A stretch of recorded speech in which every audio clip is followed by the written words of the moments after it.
Match day 14 and 15 in the books. Man City keep on slipping, dropping points for multiple games in a row. Sam will give you the breakdown as to why they are continuously falling. Arsenal stay atop the league, 2 victories in the week. Villa with a huge win over City vaults them into third. Tottenham also slipping, forever falling. Everton out of the relegation zone. We have a lot of movement all over the table. Many games in match week 14 and 15. We'll cover it all on this episode of the Premiership Brussels podcast. Manchester City are still alive here. Balotelli, Aguero! Back, Fuchs. And the ball in behind Damian Vardy! It's 11! It's heaven for Jamie Vardy! You are an ostrich. Well, your head must be in the sand. Is your head in the sand? Are you flexible enough to get your head in the sand? Now the fans are shouting every week, Louis van Gaal's army!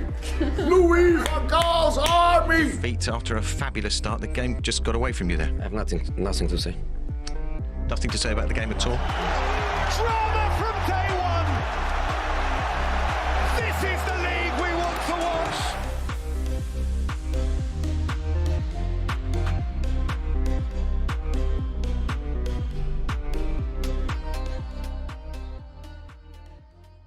How about that? Back again in the saddle. First double match week of the season. We're here. You love it. You love it. 20 games hot off the presses. Let's get right into it. We got a lot to cover. Match week 14. First game of the week. Arsenal versus Wolves. This one, Arsenal got off to a fast start. 2 quick early goals. And 2 pretty nice goals. Yes, well worked. First one coming from Saka after he did well to beat the double team. And then the second one, some nice link-up play with Zinchenko, and then the nice finish from Odegaard. After that, Arsenal in control, but eased off the gas kind of towards the end of the first half. Went into halftime, 2-0, pretty comfortable. Second half, Arsenal allowed Wolves a little bit more into the game. There were definitely chances for Arsenal to put the game to bed that they didn't capitalize on. And you know what? They paid the price. A little late drama. Cunha getting a late goal after Zinchenko giveth and Zinchenko taketh away. This time, some absolutely horrendous defense from Mr. Zinchenko, a.k.a. Coach's kid, leading to the goal for this one. That means that it was a little more squeaky bum time for Arsenal to end the game. What else is new? This has been Arsenal for 3 years where it's like, just when you think they can have an easy win, they say no. No. They go and do it to themselves. You know, they got to make every game high intensity, and this one ended with high intensity. Arsenal held strong, though, defensively, got it over the line. 2-1. Solid victory. Could have been better, but you take the 3 points. Yeah, especially Wolves have been playing a lot better compared to the very, very start of the year. But, yeah, Arsenal just keep rolling. They keep finding a way. That's right. This one, I mean, in the first half, they definitely looked, it was nice to see. The attack is coming alive. Yeah, the attack is finally coming alive. That's the main thing. Saka's been cooking lately, especially. This was not a Jesus and Trossard game for the most part. It was mainly a Saka and Odegaard game. Yeah, good to see Odegaard back. Yeah.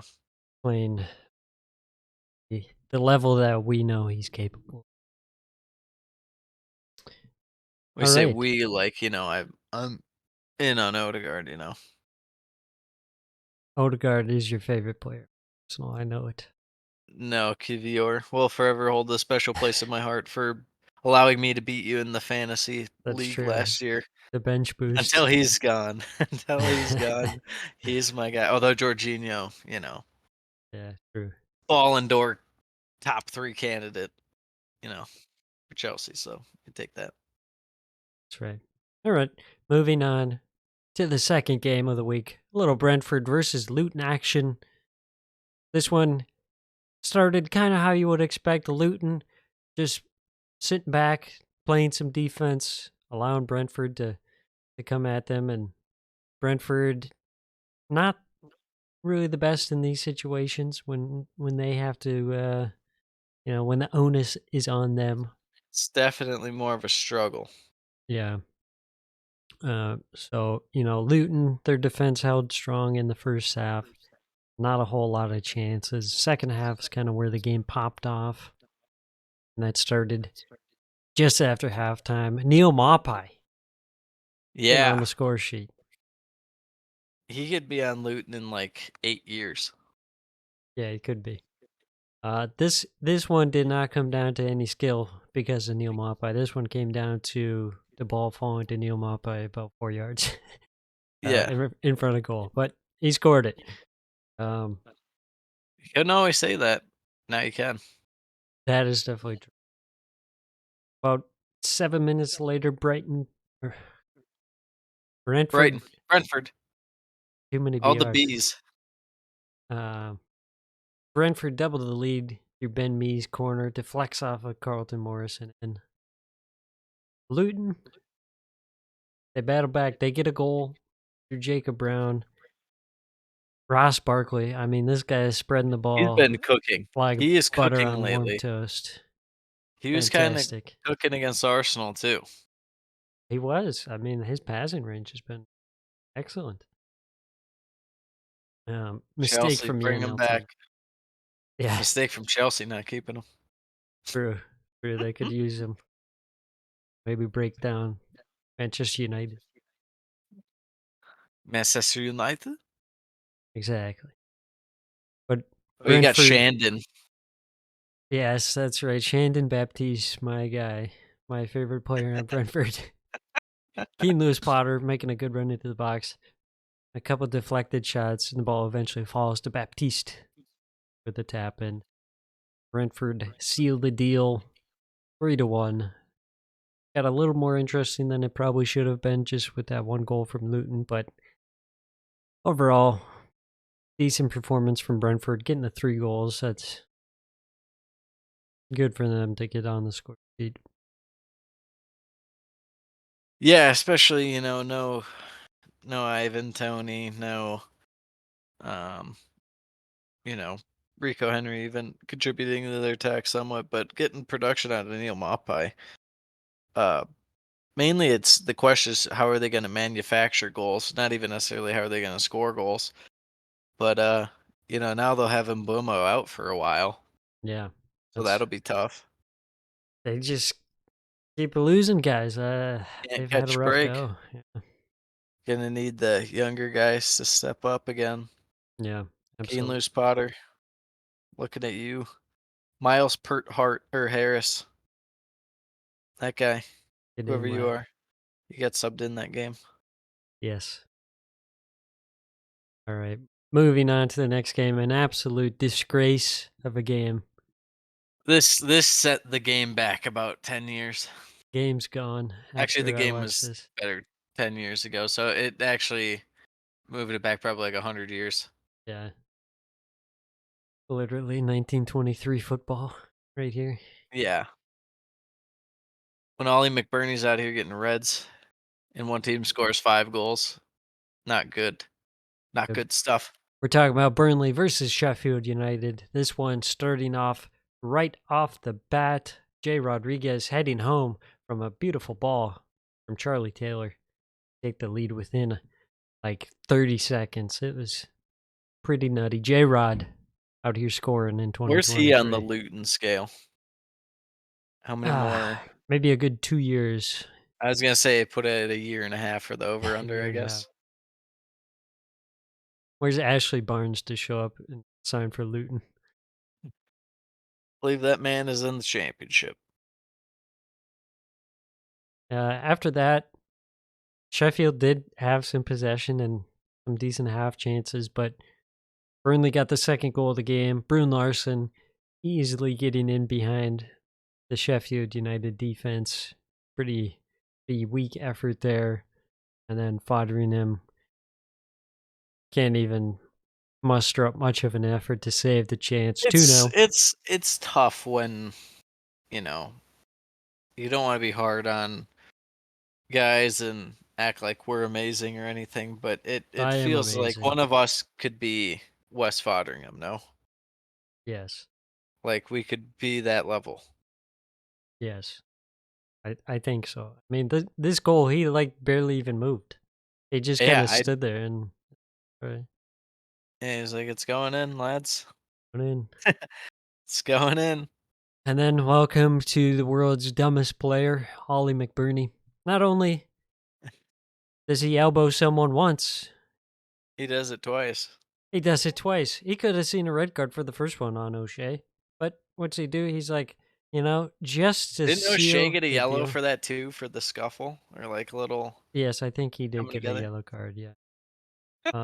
Well, I think it was kind of like a revenge tackle later on, but Yeah, well, Chris Kavanaugh didn't give the red right away, so Ollie McBurney said, I'm gonna check out early. yeah, it was 37 and 38. Hotel Sheffield United. Yeah, and then about 10 minutes later, Ollie McBurney does it again. Another elbow, clear as day. Second yellow card comes out. This man is insanely dumb. Insanely Shameless. dumb. Sent off. Goes into halftime 2-0. Burnley leading and up a man. Second half goes about as you would expect. Burnley pile it on. They score 3 goals. Amdouni with the first. Second one falls to Koleosho after he hit the bar and then scored on another attempt shortly after. And then Josh Brownhill unassisted to make it 5-0. Cherry on the cake. Sheffield United absolutely sunk. And it causes the end of the reign for Mr. Paul Heckingbottom. Yeah, I don't get it though. Because if like what difference does it make? You're already down anyways. You should have sacked him earlier in the year. 2 wrongs don't Should make a have sacked him right. after like week 3. Yes, Might as well just keep him. Let him have the worst record of all time. Worst true. coaching full season ever. That is true. Yeah, shocking. And Chris Wilder. almost equally as shocking, what do? They're like, yeah, Back Chris to the Wilder, well. He you know, sucked at Watford in the championship. Surely this is our man. Sheffield United have to be the most uninspired team to ever play in the Premier League. Yeah, the team that like has made it up multiple times. Yeah. It's disgusting, honestly. They come up and put like 0 effort into staying up. Yeah, Like they started the season knowing that they're shameless. gonna get relegated. And it's Somehow like, this is worse stupid. than Norwich. You would think Norwich at the last few years of Norwich, not the, Wes O'Houlihan Norwich. Not the goated Norwich, the Chris Hughton's Norwich. Yeah, Those Westy. teams had respect, but lately those Norwich teams, the Farka teams, teams were pretty bad too. Dark times. O'Neal. What was his name? Alex O'Neal or whatever. Shaq O'Neal. Shaq O'Neal. I could see Shaq like managing like a crappy Premier League team or something like that. They should do it Honestly, as I a think it'd be better publicity than Chris Wilder. stunt. What's the point? Honestly, what's the Have to point? be. Would have to be. What's the point of Sheffield even being in the league? But I digress. We got a lot to cover. Let's move on. Oh, Hank's club, Everton versus Nottingham Dude, Forest. I can't believe I had to talk Sam into Everton. Hank's I full can't blown believe it. Everton. They're about to win 3 in a row. And we'll start with their first one. Yeah, we got one team on the up and one team on the down. Nottingham Very Forest. much so. Forest early possession, but as the half went on, Everton got into the game. Neither team really getting a whole lot of chances. Kind of went back and forth at times. Forced a little bit more possession, but they struggled as well offensively. Best chance, the half fell to McNeil. Nearly scored. Murillo making a good tackle last ditch there. Keep it 0-0 going into halftime. Second half, Forest, strong start to the half. Have a chance through Felipe. That's right, Felipe. Not what you'd expect. Forgot that guy was on the team. I didn't know that. We were talking about Embuemo and like the thing going around how people found out that he's 24. I didn't Yeah. know that guy was 34, Felipe. Like I figured he's like older, like 29, 30, 34. Wow. I don't think he's even like a real guy. So, whatever age you Random tell me, Brazilian. it's fine. Yeah. Random Brazilian guy. Anyways, he hits the post from a corner, keeps Forrest out. And then in the 67th minute, Jack Harrison has a cross that falls to McNeil at the back post, wide open. What a blast. And he shoots a cross goal at the far Smashed post. like a box of lemons. Absolute fantastic finish. Dwight McNeil coming into form. I've always been a Dwight McNeil believer since the Have you? Burnley days. I'm not sure other people have, but You have to define what Dwight McNeil is, just like, 7 to 10 goal contributions a year and give you a yes. hell of a work rate for technically an attacking player. Yes. Okay, I can get behind that. I He's can he's respect not that. out here gonna score 20 goals a season. I'll tell you that. He's not Holland. Pick up Okay. some goals, pick up some assists. That's all you need when you're Everton. No. Need some Yes, consistency. Need someone who's not like 40 years old, aka Ashley Young. Ashley Young. Oh, I didn't know. Thought they had to play him. Well, now he's their key midfielder. So Yeah, pretty they say. much. He's all over the place. Yeah. Anyways, Forest after that pile on some pressure in search of the equalizer. This was actually at their best. They looked the most likely to score because they were just like putting balls in the box. It's like, why don't you do this earlier? Something could have happened. Mm-hmm. But Everton, the defense held strong, hung on, got all Teams are 3 just points. not pragmatic enough to think like that. It's this whole you have to be a tactician and think Yeah. how you can break down the defense and stuff like that. It's like, you know what? Some of these teams are just so ass that if you kick it right at one of their defenders, it's gonna go like off his knee and in. Exactly. It's just bound to happen. Speaking of So Ashley Young. But yeah, Everton, good win for them as they mount their comeback come back. out of the bottom 3. Then last game of Saturday and last of my stretch of 5. I had the Saturday games. Hank with the Sunday game. Newcastle Yes. versus United. This one was I think just, we might have to flip. We might have to flip that. Newcastle might be the new United. they might be, they We have might to be. say full Manchester United. They might be the Sheffield United. They're the ultimate United. Yeah, they are. True. Anyways, this one, Newcastle completely dominant in this game. Yeah, I don't know how it didn't end up like 3-0. Yeah, 4-0, it really should like have I been predicted.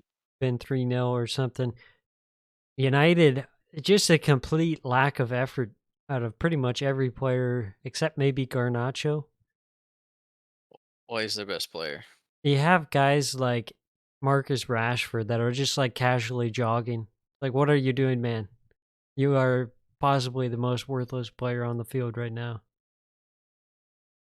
And to know this Who'd you say? guy's I'm out here sorry. making like I didn't- 300K. Rashford. Rashford, yeah. Well, we'll get to Rashford here in 2 seconds, but before we hint at anything, he sat the Chelsea game and he sat the Crystal Palace game, And those have been United's best games by far this year, so I don't know what that tells you. Well, it helps when you have an extra player. When you're playing with 10 men, it's a little harder. Yeah, Uh, true. Big chance in the first half. Trippier with a fantastic free kick. Went bar down, but didn't go over the line. Somehow, United made it to halftime 0-0. Second half, 55 minutes in, Newcastle break the deadlock. Bruno G. Rosa Trippier crosses to Anthony Gordon. In my opinion, should have been player of the month over Harry Maguire. But You regardless, can keep your opinions to yourself. it was good for the meme. It was good for the meme. It was fantastic. Yeah. You can't deny it. You can't deny it. Somehow United out here hot trash winning awards, but we digress. Yes. United had a chance at the end. Anthony scores, but it was deflected off Harry Maguire, who was in an offside position. Newcastle get the win 1-0. Really, scoreline doesn't do it justice. No, dominant they of a performance. absolutely smoked them. Yeah. Absolutely bashed them. Yeah. I mean, we could go on another rant about how bad United is, but I think They've been too good lately. they've been too good. I think it just sums up you have players who aren't committed to the cause. I mean, there's been a lot of leaks coming out, about Everything. various things. So obviously, unhappy players, probably Jadon Sancho leaking that sort of stuff, honestly. But just There's a probably a few very guys toxic who club. apparently are gonna be sold. What Casemiro, Sancho, and Varane are all rumored to be on their way out. But it's like who's gonna get those guys, Exactly. You just gotta pray that Saudi wants him, or for Sancho's case, he's young enough to where a team like Juventus or one of the Milan clubs will probably take a chance on him, but Yeah, with probably have to take a United pay cut and stuff. subsidizing his wages. Yes, exactly. Yeah. So, Sunday. Yeah. Let's kick it off. Let's kick it off. Let's kick it off. Sam, let's kick it off right here. Bit of an unexpected result here. You could say so. Bournemouth kind of in form right now, killing it. Villa, the ultimate informed team, if you will. True. Honestly, this game kind of starts off with a lot of, I don't know if you'd say a lot, but giveaways. Giveaways galore, kind of by both teams. Both teams creating a lot of attacking chances by turning the other team over in the attacking third.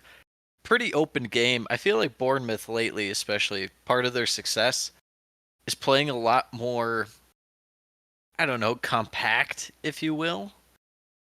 Remember when they were struggling and it was a lot of kind of, there's the space between the attackers, the midfielder, and the defense. It was huge. Teams could really walk through the midfield and stuff. They're definitely more packed in, more densely in midfield.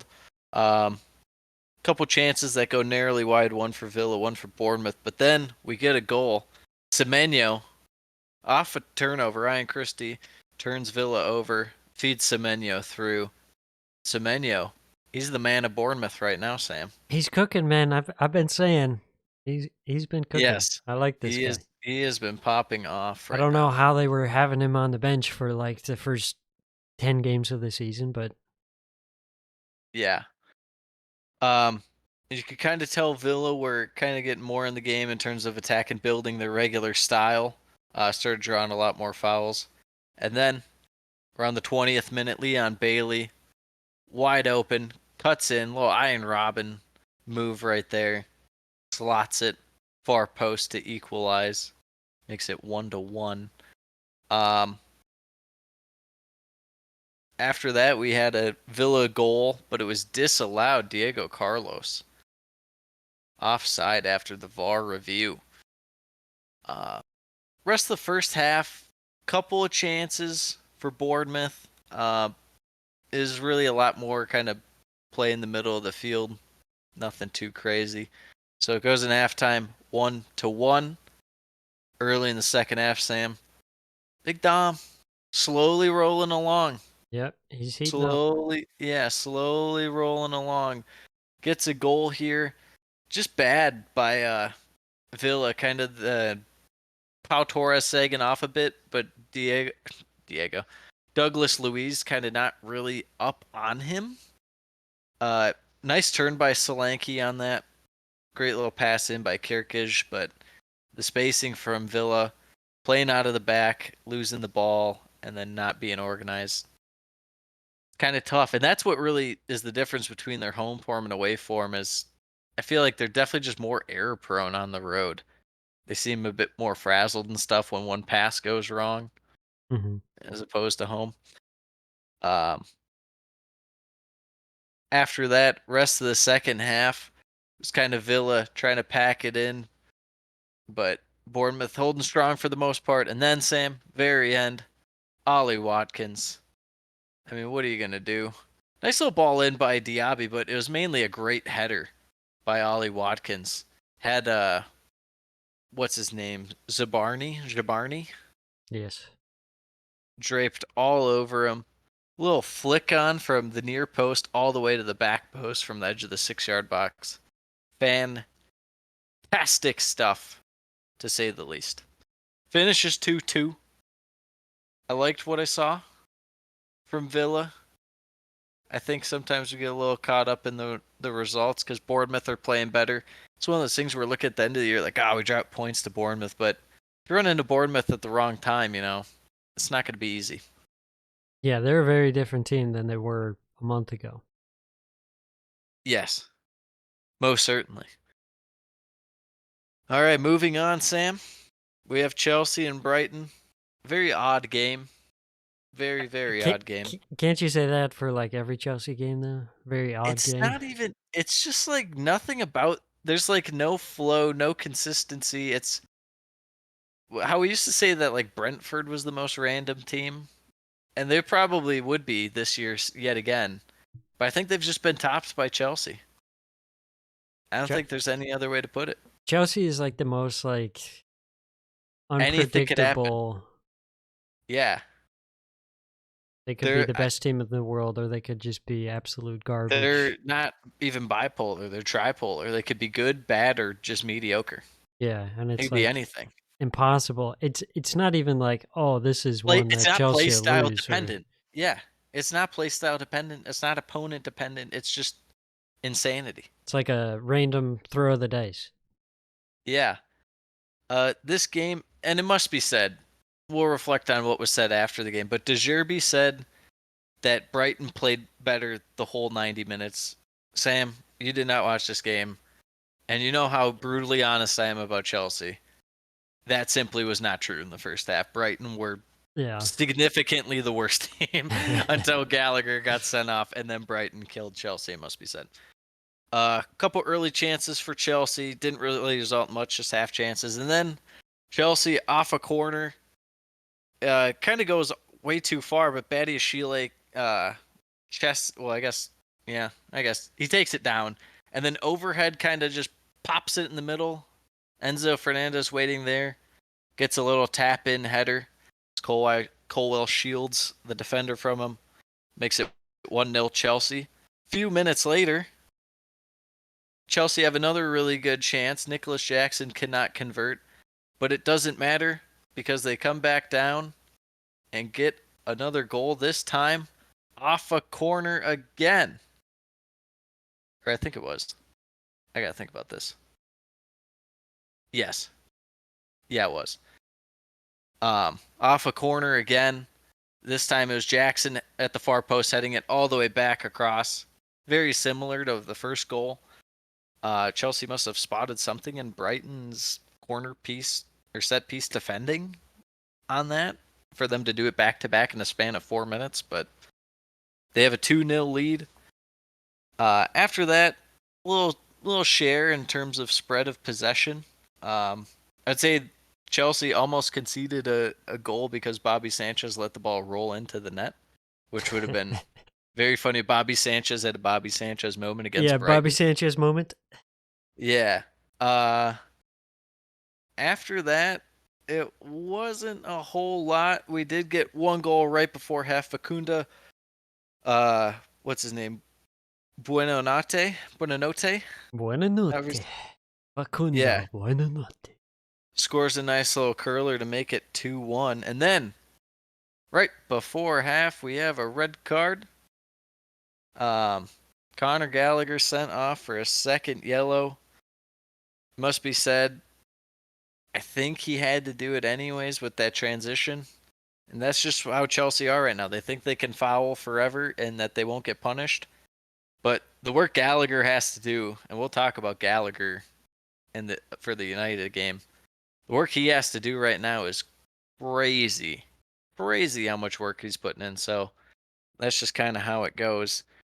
Goes in halftime, 2-1. Second half, it was virtually all Brighton except for one or two moments, Sam. And about 10 minutes in, Chelsea get the ball. They break fast. Good distribution by Sanchez to Sterling. Sterling hits a nice little pass to Jackson, who plays a perfect little through ball to Mudryk. Mudryk taken out from behind. I don't understand how this is controversial, honestly. He crashes in to Mudryk, and what's his name? The announcer, Ethan Akuku, is like the most brain dead guy I've ever seen. Ethan Akuku. Ethan, Effin, Eason, he's on. It doesn't Yeah, matter what his name is. he's awful. He is truly awful. He admits that Milner slips into Mudryk and says, but he didn't mean to do it. He just lost his footing. It's like, okay, so he took him out while he had a goal scoring opportunity. And you're trying to complain that that's a penalty. And then he says that the game's gone as a result. It's like, shut up. Not Just only shut does up. he have terrible takes, he's like the most miserable person ever. Yeah, absolutely. It's like, this is why the game's gone. There's like 10 other things for why the game's gone, including VAR reviews that take forever. This one didn't even take that long. Yeah. Enzo steps up, slots it, gives Chelsea the extra cushion. Bobby Sanchez popping off lately. Absolutely popping off. Brighton just really trying to swing a bunch of crosses in. They're cleared virtually every time. Settling for a lot of long shots. While they had a lot of power, they were just right at Sanchez. There was a dive by Matoma trying to get a penalty. It was a bit shameless from Dr. Dribbles. Was not good. But Brighton do get a goal. João Pedro, Sam, off the corner. Nice finesse header. Flicked on the far post, upper 90. Looked beautiful. And then it's not a Chelsea game if there's not controversy. A potential handball has to be reviewed as a cross was played in by Brighton. Clear as day hits Colwell in the face, but the ball went out for a corner, but the ref gave a penalty. Said it was a handball, so they had to go to VAR. They check, it's not a handball. So not only do Brighton not get a corner, it's like a drop ball situation, but he gives it right to Bobby Sanchez anyways. Like he didn't even give Brighton a chance. It just goes right to Bobby Sanchez. After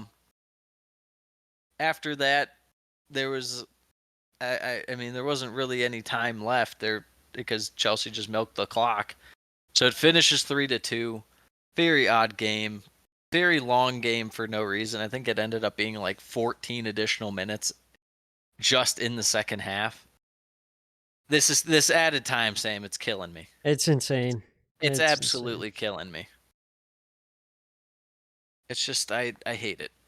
Yeah, I do too. That's the game's gone, Mr. Akuku. Truly. You truly. fruitcake. Oh my gosh. Yeah, cuckoo. Yeah. Doesn't matter. Doesn't matter at all. Is there anything that really stands out in your mind about Brighton right now? They're kind of just up and down too. Yeah, I mean the Part of whole. that's a little bit of injury, but I think it's a lot of injuries. I mean, they're having to rely on a lot of young guys. And this one, I mean, Baleba, Adingra, Buonanotte, Hinchelwood. You know, guys that ideally Well, wouldn't be starting. after match day 15, Hinchelwood is a Premier League goal scorer, brother. So Yes, sir. Yes, sir. moving on, Liverpool, Fulham, a doozy of a game. Fulham apparently are just scoring goals at will now that they're playing the guys that we told Marco Silva to play. Can you believe it? How could it be possible? Harrison Reed, Harry Wilson, Alex Iwobi, Tom Kearney. I I don't know what to tell you, Sam. I don't know what to tell you. We were calling for it for how long? Anyways, to the game. Liverpool score early, but it is actually ruled offside, and then Bernd Leno actually got hurt on the play. So it was a classic head bandage game for Bernd Leno. It's always odd when guys have to have that wrapped around their head the whole time. Yeah. The first goal, it technically goes down as an own goal, but that you know, that free kick by Trent was nuts, you know. And well deserved by Liverpool. They actually dominated early in this one. Started off really well. I know for a while they weren't really doing that. But yeah, Szoboszlai draws the foul, and then Alexander-Arnold walks up and just blasts at Peach. However, former Liverpool man Harry Wilson, Sam, Mm-hmm. the nice little goal, very much like I was describing the Bournemouth and Villa game. Little just disorganization at the back from Liverpool. Guys not where they normally are. Matip having to cover the wing, running out there. Wilson slides in there, near post, scores on Kelleher. Place of Allison, obviously still hurt. To equalize. Have another banger of a goal. It's funny because, well, Wilson's goal wasn't that bad, but it wasn't like amazing. Fulham's goals in this game were not of the most beautiful quality. Meanwhile, Liverpool's absolutely were. The blast by McAllister to make it 2-1 was absolutely perfection. Could be goal of the year. Wouldn't rule it out. Probably, Over Garnacho's bike? it's tough. That I one, don't think so. Garnacho did hit the perfect bike. What can you say? Yeah. But this, in any other year, potentially could have won. It'll be a nominee. We'll say that. It'll be one of those where it's top 10 or top 5. Yeah. Just smash the half volley from about 30 yards out, upper 90. Just dirty. Dirty as you like. Then, right before half, Kenny, Tete. Liverpool couldn't clear off of the corner, and, it found its way. Jimenez flicking the ball on, Tete scrambling. It actually got blocked by Kelleher, but still trickled in. VAR review on that one to make sure he was on, and he was. We had so then it goes into halftime. 2-2. Fulham score, but it is offside this time. Tim Ream scores, but was offside after a set piece.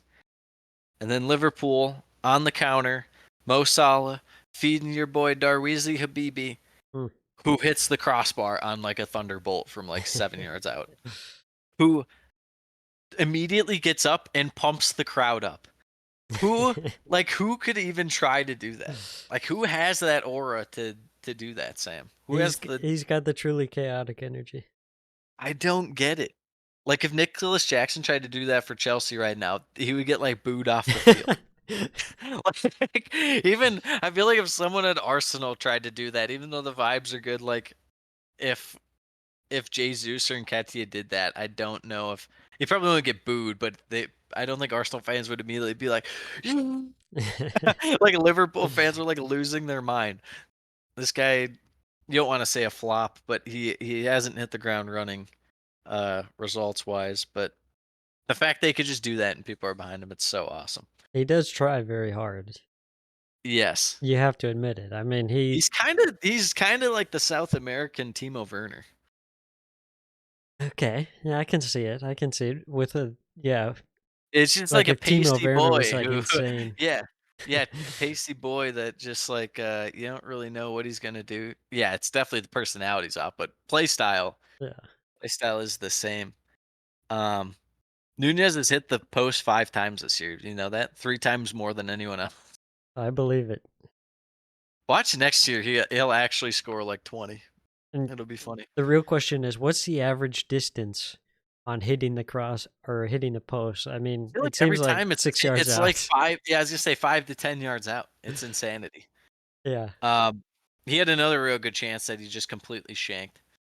Um, and then 80th minute, Fulham take the lead. Bobby D. Cordova-Reid posterizes Sam's boy Shimikas. Ugh. Shimikas Matip Shimmick my tip. got absolutely postered by Bobby D. Cordova-Reid. But it doesn't matter. Liverpool, a little counterattack, little fast build up. Mo Salah, um, little layoff to Endo. And I tell you what, Endo, holy smokes. Holy smokes, what a blast from that guy out of nowhere. Did not expect that. And then, a minute and a half later, I think, something like that, Brent just absolutely blasts one in from Shimikas. Um, I want to say that I don't think they reviewed it. Maybe they did, and it was just really quick. But there's potential Kenny Tete was fouled on the play in the box as far as winning the header back to Trent, but there's no call. And that was about it for that. Liverpool end up taking all 3 points. Fulham got to feel a bit hard done because they did play pretty well. But Liverpool are a different beast right now, Sam. Yeah, the attack is cooking. Meanwhile, the defense is a bit all over the place, but that's I feel like that game is 4-1 if Allison's in there. okay. Kelleher, we respect Kelleher, but those weren't the hardest of chances yet. He couldn't quite come up big. Fair enough. Moving on. Unless you want to talk about Fulham and their resurgence. No. Because right now, Fulham keep playing like this. I will go on record say there's no way they go down. They're Oh, actually playing no good way. football. All right. Well, then we will move on to the next game. West Ham, Crystal Palace. Speaking of teams that might go down, Oh boy. Crystal Oh boy, Palace. Crystal Palace. Which What are which you gonna lasts do, longer, Crystal Decore? Palace or Roy Hodgson? Uh, neither. I mean, They're he both looks done. like he Both might cooked. be, Did I you mean, hear what he said after the Bournemouth game? yeah, he said the fans are You're not. spoiled. That's not doing it. Palace of all teams, I don't think they finished higher than 11th, and they haven't finished lower than like 15th. They had to live through the first era of Roy Hodgson. Yeah, I know. Roy, that's a bad. That's not good. That's not endearing yourself to the fans. Um, Getting into this one, West Ham pretty solid early on. Kind of going forward. Given the fact that they don't always hold the most possession, Sam, and we've talked about this. Yeah, two teams that are allergic to possession, Yeah, especially, West Ham these especially days are West Ham. like West Ham is like really like, yeah, we don't want anything to do with that. But West Ham do get a goal early on. I tell you what, Sam. Ward Prowse, little pass to shoe fall, little low cutback. First time by Kudus. Oh, oh, it Kudus must be said. cooks. It did go off Gahey for the slightest of deflection. That's the only way you beat Sam Johnstone, baby. Um, Makes it 1-0. I'm telling you, Kudus is the truth for that team. Yes, sir. If I had to rank their attackers, I would go Bowen, Kudus, and Ward Prowse kind of tied. Maybe Kudus the edge because he's in form. Like those guys are both better than Paqueta in my opinion right now. I mean, I think in the power rankings, Kudus Kudus over Ward Prowse over right now. Bowen. Over Bowen. Wow. All right. Sam's there. Sam's on board. Um, Palace immediately come down. Anderson has a chance on a free kick. Never looked like it was going in, but it then when it came down, it landed like maybe 3 inches wide of the post on the opposite side of the netting. I was like, oh my gosh. I don't remember who it was in the wall, but the shot like hit someone's shoulder because they turned, almost dipped in. Would have been absolutely nuts. Um, Rest of the first half, a lot of possession that really led to nothing for either side. So it goes in halftime 1-0. Second half, um, West Ham had a goal that was disallowed. Uh, Kudu's cross went all the way to the far post, but it was ruled off for offside because Sushek got in the way of the ball slightly, and it made me think about how I'll never live this down, but that goal that Man City scored earlier this year against like Bournemouth or something before halftime was like clearly the offside player affected the goal Yeah, and they wasn't just it didn't call it. Ake? Yeah. Ake scored it, or Yeah, in yeah. this one it was like it was just a cross by Kudus, kind of a low driven cross from outside the box. And it was going to the far post, and Sushek pretty much dummied it from an offside position, and it went in at, I don't know. It was less egregious than the Man City goal, we'll say that. But West Ham trying to play out of the back, little possession. Nope. Terrible, terrible pass from Mavropanos to absolutely no one. Edouard, who had a few chances late in the first half, kind of more half chances, and early second half had one or two. But he gets a real good one here. Just walks at the defense, slots it far post. Um, First goal against West Ham. So good for Edouard. Apparently they're potentially going to let Mateta go in the winter window. I was reading something about that.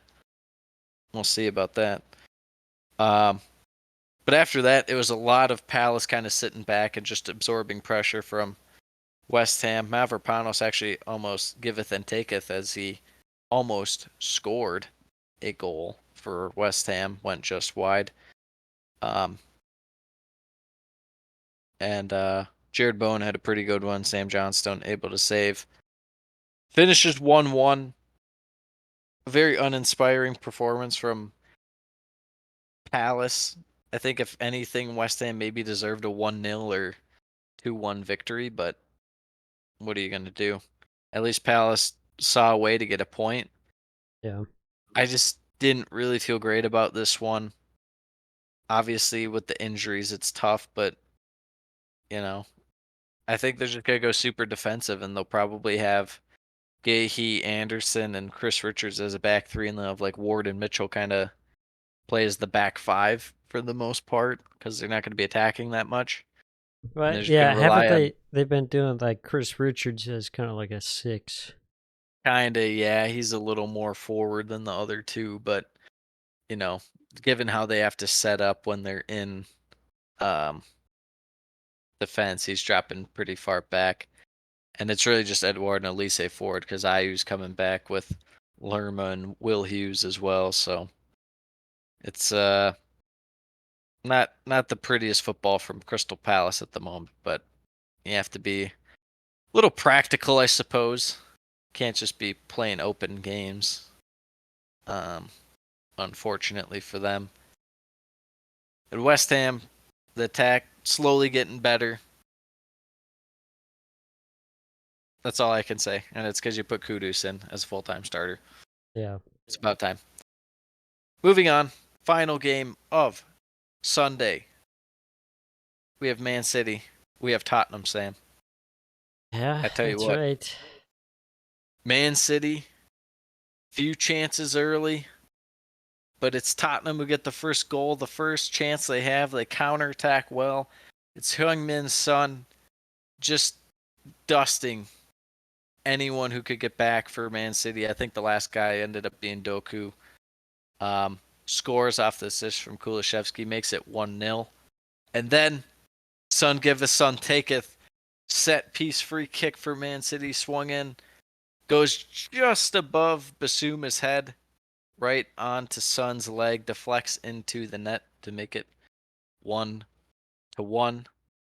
After that, it was a lot of Man City just pressing the shit out of Tottenham, Sam. What they do. And it is what they do. And I tell you what, Tottenham got very lucky because Erling Haaland missed 2 or 3 amazing chances in this one. Ones that are amazing by any striker standards, but especially him, you would expect him to score. But he has not been the normal Erling Haaland this year, Hmm. and he puts both chances wide. Um, Man City do get the next goal. Phil Foden, absolutely well worked passing sequence with Alvarez to Foden. Forget who linked up with um, Alvarez. I think it was Doku. I could be wrong though. Regardless, they get a goal. And they actually had hit the post slightly before that goal too. Alvarez had one that ringed out. Could have been 3-1. Could have actually been 4-1. They could have blown the doors off Tottenham. Not the case. 2-1 as it goes to halftime. Um, Second half, I tell you what, Sam, is Pep Guardiola's team just blowing it. Just blowing it. The chances dried up, and Tottenham, they took advantage, Sam. 69 minutes. Gio Lo Celso The career collecting the. resurgence. Yeah, what is this? This is like La Liga Lo Celso or something. Um, Off the post and in. 2 goals in 2 games. What is this? He believes in the Ainge Bowl. Something like that. Um, Rodri uh, comes in, has a shot that goes over the crossbar, and then I tell you what, Jack Grealish comes in, thinks he's won it as Erling Haaland, does a nice job finding him. See, that's the thing too about Haaland, where it's like people only say he scores tap-ins and stuff like that. He's actually a pretty decent passer, um, given for what he is, just a 9 that you'd think is always looking to score, but pretty decent passer. Finds Grealish, scores it, puts him up 3-2. Um, they had a couple chances after that. I want to say Grealish actually had the next one that was saved by um, Vicario. And then, tell you what, Brendan Johnson, he's actually kind of cooked for Tottenham. I can't lie, Sam. You know, that's interesting because in my future coverage of Tottenham, I He's not doing much. He's not doing much. I It's he hasn't done. I don't think what is he? He scored against Wolves, I guess. That's all he's done, yeah, right? Has he scored anything else? I He, don't he think scored so. a goal against Sheffield and it was disallowed because he was offside by a mile. And he ran around celebrating. No, what'd they pay for him? Like 40? Yeah, something crazy. Yeah, Yeah, he had we'll just see about that. I think he could He have was pretty used. spotty for Forest. So, Yeah, I but mean anyways, he does that well in this. We'll get back to him after this. yes. He does well in this sequence. Makes a nice run down the wing. Crosses it for Kulishevsky, who posters Nathan Ake, Sam. Put him on a Put him poster. on a poster, NBA style. Yes. 3-3 it ends. Oh, what a doozy of a game. Only Tottenham. Only Tottenham Tottenham. Spurs. There's no way you can tell me this is the same Man City team, Sam. There's no way. I've No, been saying it for how long? This is not the same team. These are not the same caliber of players that people like to pretend. I would absolutely. right now say that the title, I'd still give City a good chance, but it's probably even split right now between Liverpool, Arsenal, and Man City. Yeah, I think that's about fair. Part of it is a bit inflated. They have played, you know, Arsenal, Chelsea, Liverpool lately, but still, you know, Pep going winless for what 4 or 5 games Yeah, that doesn't sounds happen. like the apocalypse. Yeah, City fans And are absolute in crisis mode. They don't know what to do with themselves. yeah, they've never experienced losing. They're I just realizing just now that they don't even actually exist. yeah, true. They turn around, they thought they knew a person, they're not even there. Yeah, I mean, this is what happens when the recruitment you whiff on a couple signings. This is when things kind of go south for you. yeah, for If sure. if you're really a title team and you're gonna beat Tottenham and stuff, didn't you just buy Matthias Nunes for like 60 or 55 mil? Yeah, Where's he? it's insane. They're spending money on guys like that, and then in the game against Villa, they're having to bring on guys like freaking Oscar Bob. It's like, well, maybe if you didn't waste money on guys like Mateus Nunes, you'd have a little deeper bench. No, no, no. Matthias Nunes, fantastic. Yeah, Fantastic I stuff. Yeah, I Calvin Phillips and Kovacic and Nunes combined 125 million pounds, Sam. if that 125 mil of the king's finest. if that isn't games gone, then I don't know what to tell you. No, it's when Chelsea get awarded a penalty because Ukraine bolt dust James Milner and he falls down into him. That's game's gone, brother. Yeah, true, true. Um, I mean, City just blowing these games, like scoring in the 81st minute, and you're like, oh, City Yeah, are gonna win it.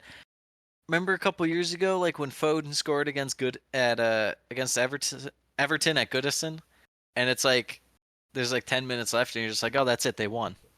yep. You can't say that now. No, You no. can't say that now. You blow a game to Chelsea, you blow a game to Tottenham. What else is there to say? Even the Arsenal game, like, is the major deflection, but like they still blew it. They still could have just sat on it and held the ball, and they didn't. Yeah, Arsenal So, played pretty bad in that.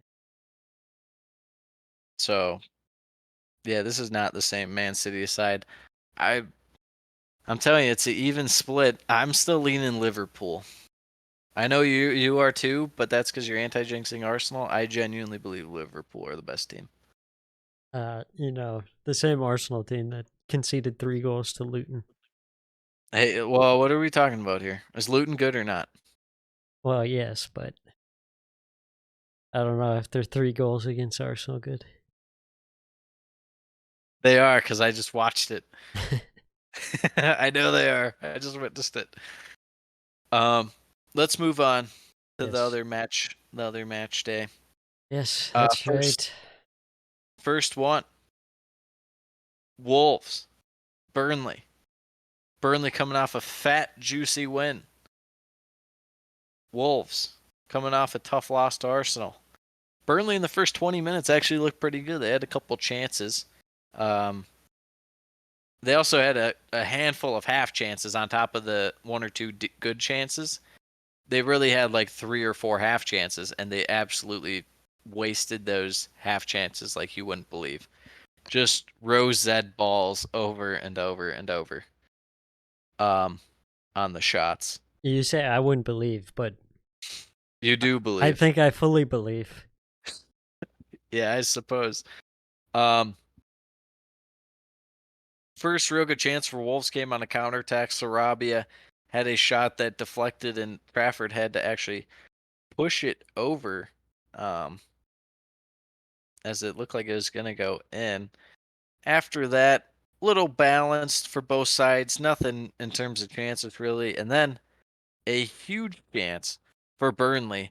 J-Rod from point blank, stonewalled by Dan Bentley after Wolves were playing around with it in their, uh, well, edge of their own box near the end line. And J-Rod gets stonewalled, and then a rebound goes out to Brownhill, who is, of course, turned away by Dan Bentley because Dan Bentley is severely goated. True. Um, yeah, and then Koleosho actually had to get subbed off. He got hurt, which was unfortunate because it was one of those games where he actually looked pretty good. Yeah, I saw he's probably gonna be out for a while. Yep. Burnley lose possession in their own half. They're playing around pretty much what Wolves are doing, but a little further up the pitch. Still near their own box. Lose possession. Cunha playing a simple pass to Hwang in the box. Little composure, little poise. Slots it bottom corner. Hwang Hee-chan, Sam. This guy, He's he keeps he's scoring. clicking. Top 5 in the Premier League in goals this year with 7. I mean, it helps too. He hasn't got hurt for a while. Knock on wood. Is there That was kind something of to his say? issue. Well, part of it's injuries, but is there something to say about Lopetegui slash Bruno Lage slash Nuno? Well, I guess not really Nuno. Mainly Lage and Lopetegui, to where these guys like couldn't really score or weren't even clinical, and then under Gaz O'Neill, it seems like they're more clinical. Yeah, I mean, Or you think it's just pure luck? I think it comes down to the injury factor, but I think it also just comes down to better tactics. But it's not just him, because he was mainly injuries, but it's other guys too. Just look like they're more likely to score than under the other managers. And Yeah. it's not like the chances are better. Honestly, if anything, the chances are like marginally tougher, but they're just able to actually score more. I don't Yeah, I don't know how to describe it. I think it's just all around like better personnel, better. Well, and also we used to complain about how Wolves managers would like constantly have guys crossing. It's like, who are you crossing to? Yeah. No one's heading the ball on this team. Yeah. Except for Kalajic, but they didn't really have him, so that was pointless. Anyways, it's 1-0 going into second half.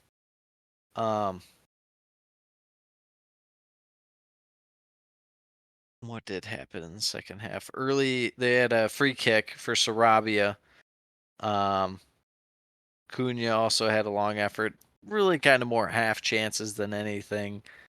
Craig Dawson had a really good squared ball, which I thought he was offside, but apparently wasn't. Or maybe he, like, trucked a guy and was I thought it was a foul. But anyways, he was like had a perfect positioning to square one. It's just no one was with him. Would have been a tap in if anyone was there. I mean, Burnley in the second half were just not inspiring. Burnley are kind of like bad Chelsea, but like times 10. You know, when Chelsea go down and you're just like, oh, I have no faith because they're moving 2 miles per hour. They're like that, but like constantly for the most part. They're just like, yeah, we're going to hold the ball and we don't really have a certain direction and we're just going to move real slow. It's like, okay, you're never going to score. That is true. Burnley failed, this stat from the Premier League, Burnley failed to register a shot on target in the second half and have lost 8 of their 9 away matches this season. Worst record of any side in the competition. How about that? They're not good. No. Finishes 1-0 Wolves. Solid little win. Didn't play amazing, but they did enough.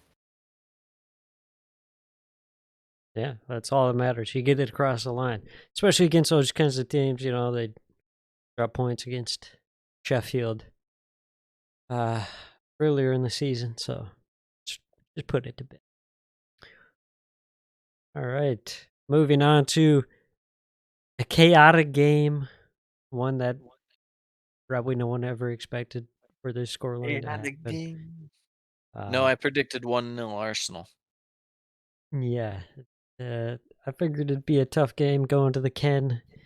Luton have shown improvement over the past few games. I can't believe people are not accepting Luton as a decent team.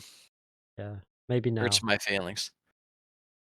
This one starting off, Luton obviously parked in the bus early, very strong defensively, giving Arsenal some problems, but Arsenal don't take too long to score. Gabriel Martinelli getting the first goal of the game, assist from Saka there. But Luton, they battle back, they score 5 minutes later from a corner kick. That's gonna, that's what they're gonna do. They're gonna try and get set pieces. They're gonna swing balls into the box. And that's exactly what they did. Osho scoring on that one. After that, Gabriel Jesus scoring before halftime. Just some quick thinking. Jesus taking the quick throw in self. Scoring after a turnover from Luton. So it goes into halftime 2-1. Second half, Luton grab another goal from a corner. This time Adebayo. Some questionable set piece defense and some questionable goalkeeping. I think David mostly Raya. from David Raya coming out to get David this one in. Raya, welcome to the club, brother. Yeah, pretty rough. Cue shot to Aaron Ramsdale on the bench. Laughing. Yeah.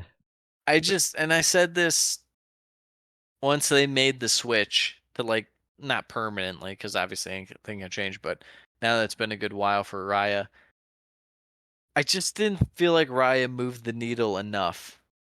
While he was Yeah. one of the best keepers the last 2 years in the Premier League, he's not like a world class, like you're like, oh my gosh, we need this guy over Ramsdale. It's a huge upgrade. It's not like you're getting Allison or, Emmy Martinez. I'm not even going to respond to that. Yeah, I know. I'm not But taking that it's bait. not like you're not getting Allison, Yeah. You're getting a keeper's in the same realm as Ramsdale, in my opinion. Yeah. So what's the point, I guess? There is none. Speaking of David Raya mistakes, he makes another one this time. Ross Barkley getting the goal. Really should have been saved by David Raya. Pretty weak attempt there through the wickets. You say that, but Ross Barkley, young goat. Ross Barkley, the young old goat. The assist from Andros Townsend Sr. A link Yeah, up for the century. this century. This century, last century. This century. One of the centuries. One of the centuries, many centuries, multiple centuries. But you know what? A few minutes later, Kai Havertz, he's found been his on form. fire. He's coming, baby. He's coming.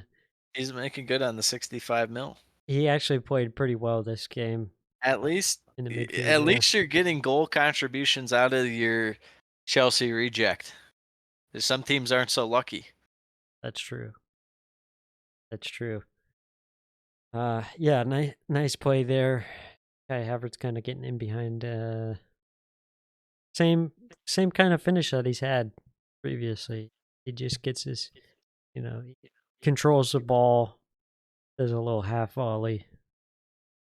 Then after that, Arsenal putting all the pressure on, searching for that goal. Had a couple of very questionable calls go against them. I think there could have been 2 penalties called. Yeah, the reffing in this one might be the only game Luton actually get ref balled in favor of. Yeah. Perhaps. That might be the case. It must be said. Yeah, pretty frustrating to watch. But it didn't matter. Arsenal get one last free kick in the 97th minute. Hoisted up into the box. Declan Rice. It's a 100 million pound forehead all over the ball. Scores the winner. Absolute insanity. Arsenal leave it late again. And they pick up all 3 points at the Ken. All 3 of them. All 3. Big 3. Yeah, the big 3. What can you say? This is the stuff that champions do. You might not like the way Arsenal play all the time, but they're getting the results. Yeah. Must be said. Attack is finally going. The defense is getting shaky now, though. So, yeah, we shall see. I don't trust Arteta with making normal decisions. He keeps making very odd ones, so that's literally the only thing holding me back from saying that Arsenal will win the league. And that's why I think Liverpool is, because I trust Klopp over Arteta. Yeah. It's not like Klopp's going to be like, you know what? We're actually we're just going to swap Van Dyke out. Yeah, we're just going Konate and Matip. It's like, Right. oh, okay. So, All right. big win, though. At the Ken, of all places. Unbelievable. Yeah, to the Wednesday game, Sammy. Yeah. We got Brighton The and Hinchell Brentford. Woodmaster The class. BRs.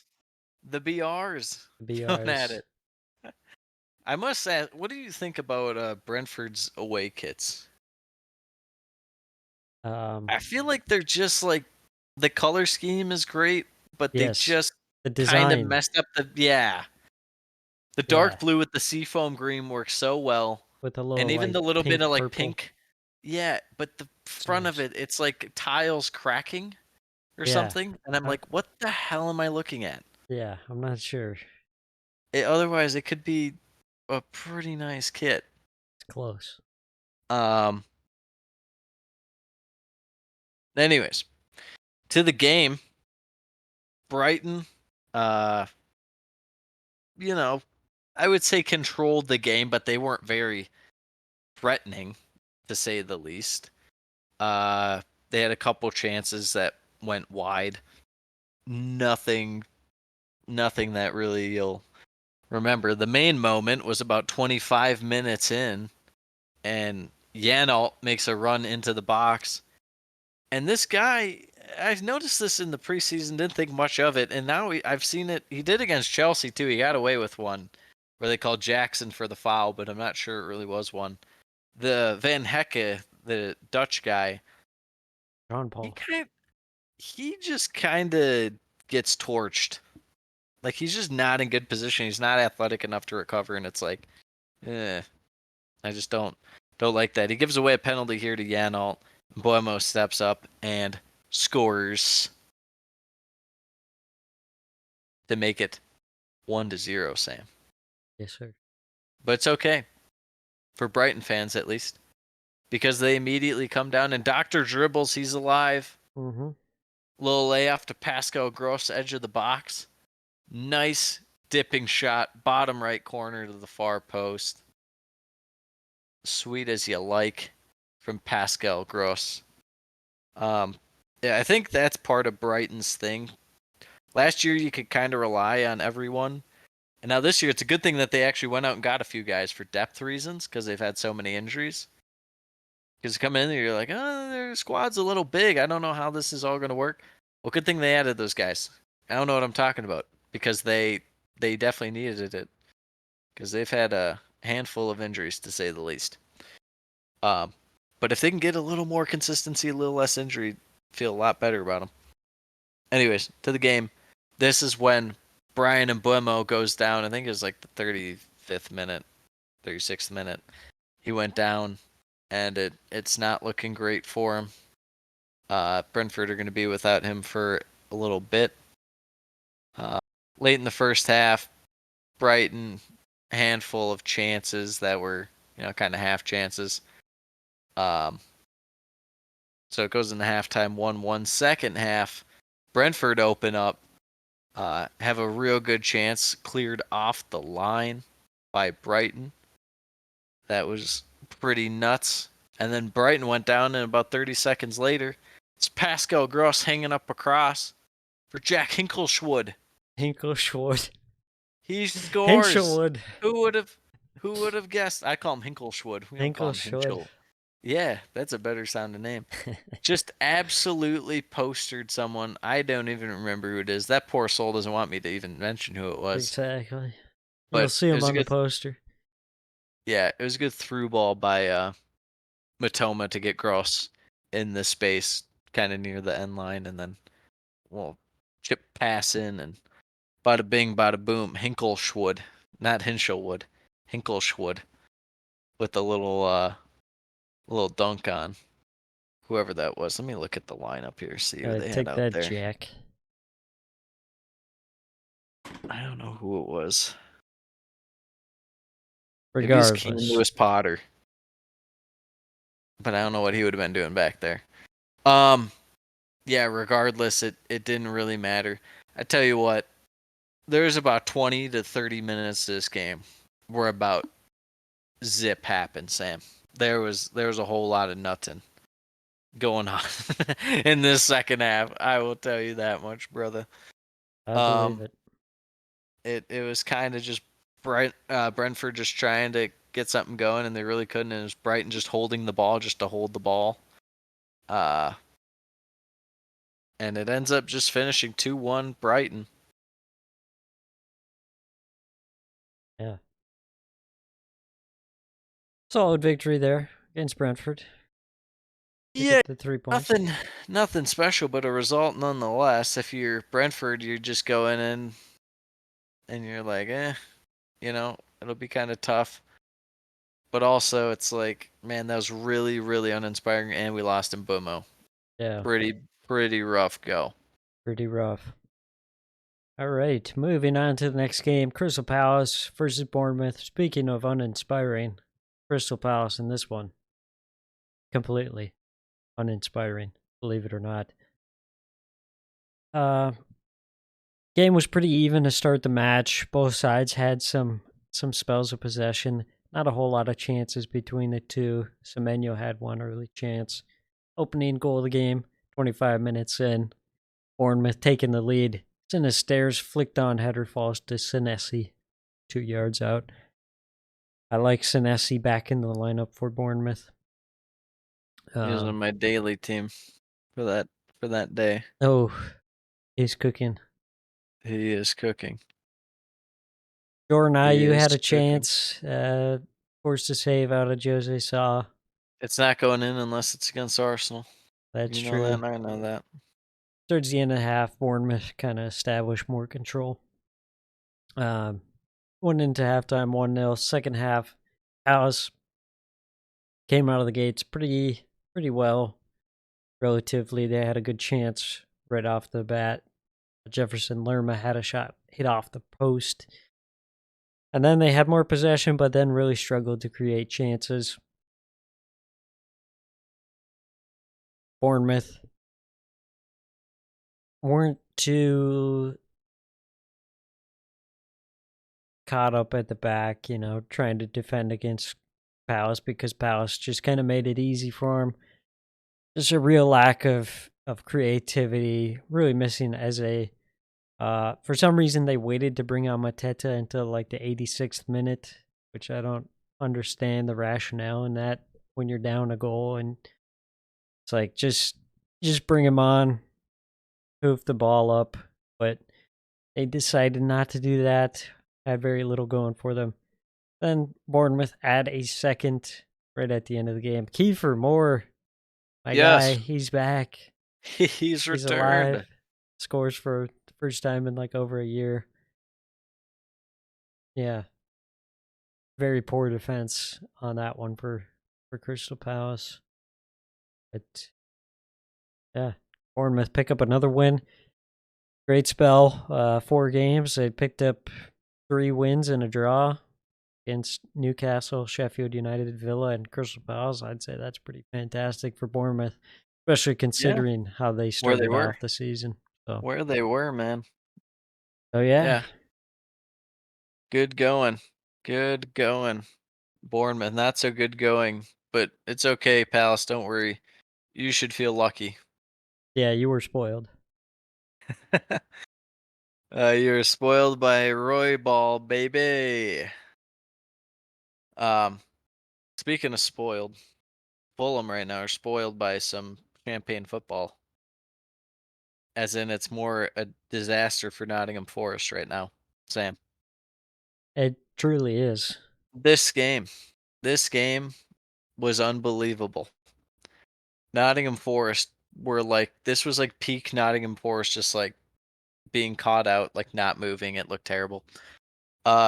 First chance actually fell to Forest as Awani really kind of took it early. He was fed through and he shot it from the edge of the box and it went wide. You Tried to mean curl it. Origi? Huh? Origi? Or Origi. What am I talking about? I only Awani. know I only know Awani. I don't believe in Divock Origi. Yeah, Only you were in trying to will it into existence. only in Liverpool and AC Milan form. That man True. should not be playing right now. True. Um But then it's Fulham. They also had a chance in the early on, I think like the 20th minute or something, where Pereira hit the post on a free kick. Um, but then they get their first goal at the 30th minute. Just walking through, just absolutely walking through their defense.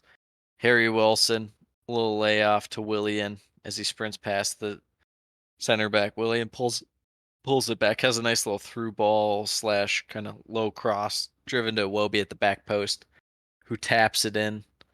Great transition play from Fulham, very reminiscent of last year Fulham on that sequence, but you know, what can you say? It hasn't been there so far this year, but it was clicking here. Just way too much space, but also quick passing, and that was the case. Oh, what about 3-4 minutes later for Raul Jimenez?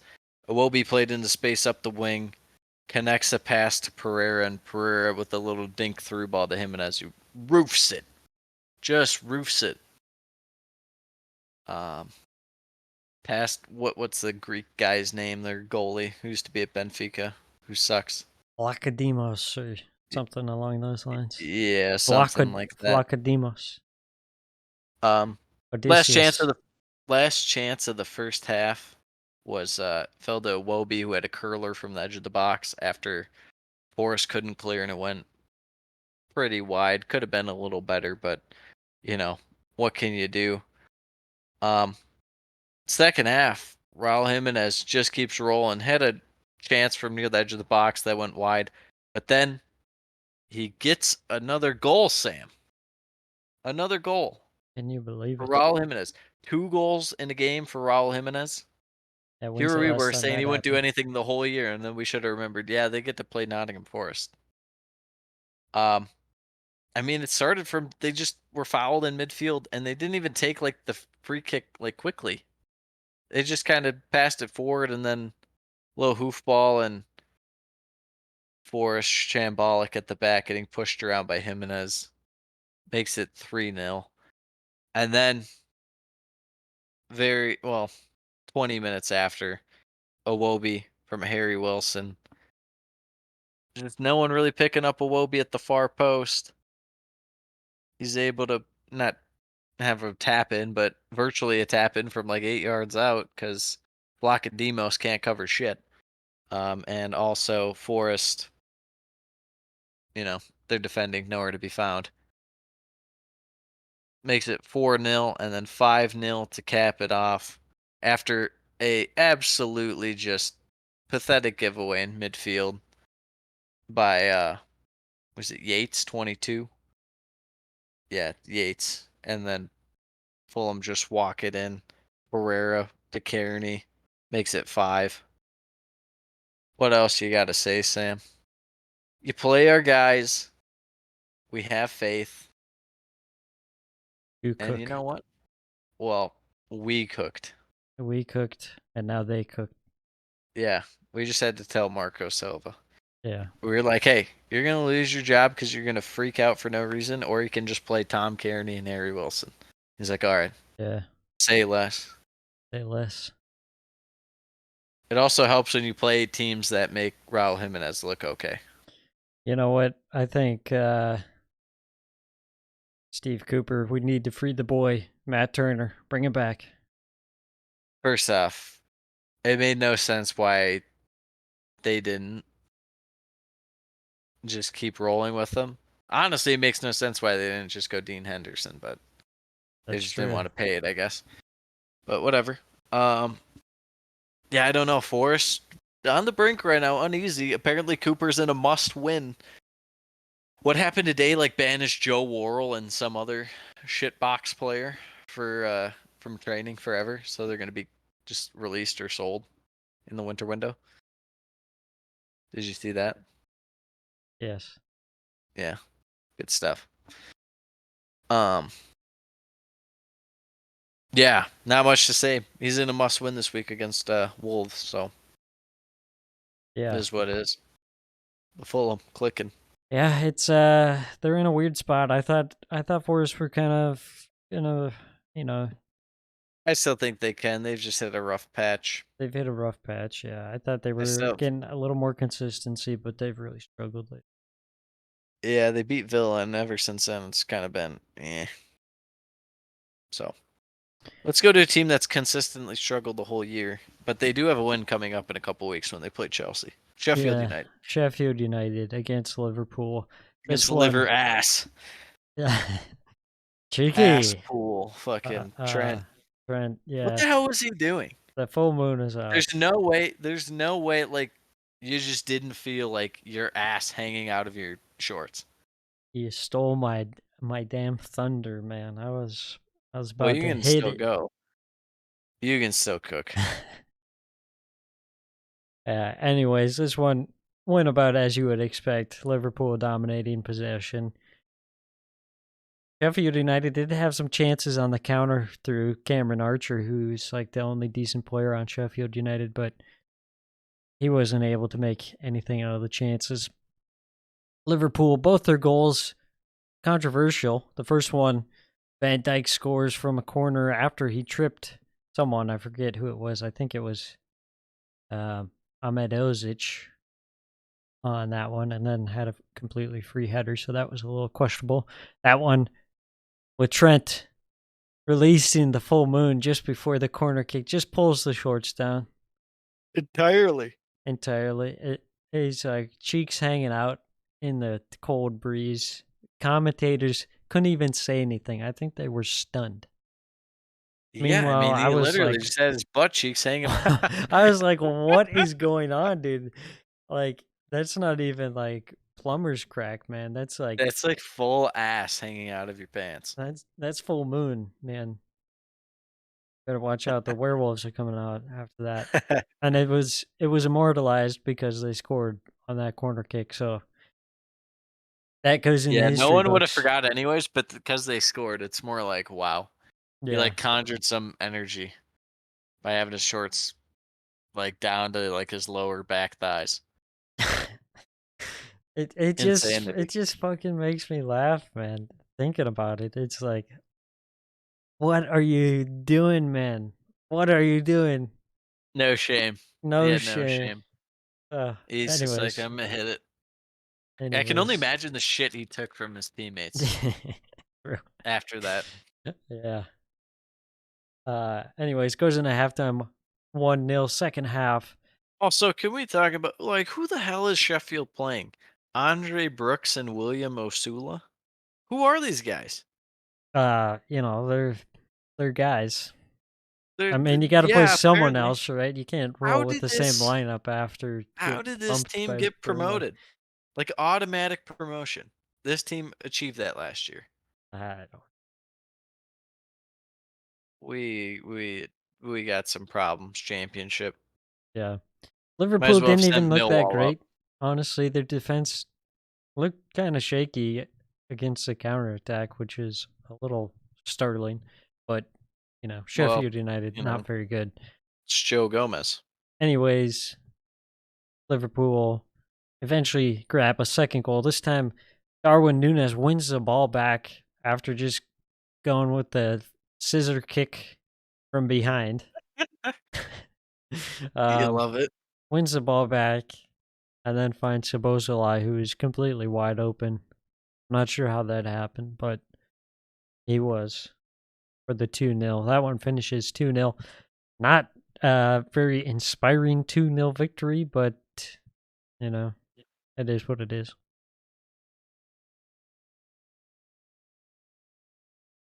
Yeah, I mean, I have nothing to say about that game other than I felt like Liverpool should have won by more going into the game. I figured it would be a 5-0, but the The midweek games, you never know because teams are a little more tired. the only redeeming moment of that game was Trent pulling the shorts down.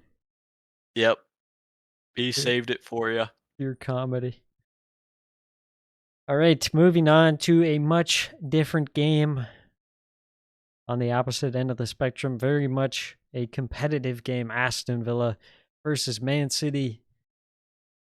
Villa absolutely cooking at home this season. This game, no different. Villa Park absolutely rocking. The fans played a huge part in this one, you have to say. And Villa, they got off to a great start. They had some early chances. Leon Bailey, Pau Torres. Then Man City had pretty much their 2 chances for the entire game. Emi Martinez coming up with a nice double save on Holland. And Villa just was controlling the ball well. They looked a lot more threatening. Man City did have some possession, but they just kind of looked lost and had no real game plan. I mean, looking at their lineup, they had Rico Lewis out there. They had Alvarez and Phil Foden. Those guys were just completely like non-factors in the game. And it was just really questionable tactics out of Pep Guardiola. Also What are you talking about? also the fact Villa was playing very well, and I think it just goes to show, like, if you just go up against City, you don't just roll over. You have a good chance, especially this season. Yeah, I mean, there's really not much to say. I just don't know why people keep acting like it's going to be okay for Man City in terms of that they're just going to for sure get back to where they've been. It's like, Yeah. I don't know. Really missed Rodri in this one to facilitate everything in the midfield. Big chance just before halftime. Douglas Luiz scores from a header, but Digne wasn't able to keep the ball in. Another one of those, like the goal Newcastle scored against Arsenal. One is allowed and one's disallowed. Makes you wonder. Yeah, well, no, at this point it doesn't, just because the reffing is just so bad. But maybe it's so bad on purpose that it's supposed to make you wonder. That's true. Goes into It's just halftime, 0-0. Second half, City had some possession to start the half, but again, not creating any chances. And then Villa turned up the pressure. John McGinn had a chance. He put wide. And then the defining moment, Leon Bailey making a nice run through the middle, scores with a deflected shot. And Villa Park went absolutely mental. yes. Leon Bailey, the Jamaican Mon. It's been interesting to see their lineup, Villa. They've kind of switched things up. Konsa playing over Matty Cash. Ansa has been killing it. He had one tackle in that Bournemouth game where he chased someone down, and it was a insanely important tackle. Like, clear chance to score, and he tackled him from behind. It was crazy. Yeah. Whereas Tielemans. a couple of years ago, he was kind of dookie. Yeah. Tielemans has been getting his chance too, playing in a more advanced role. This one as well. He's been looking good. Yeah, Douglas. he just needs time. He's definitely a guy that needs time and motivation. Yeah. Douglas He doesn't Luiz have those. It's like, had a nice curling shot, hit off the post. could have had the rivalry game, or the revenge game rather. Yeah, true.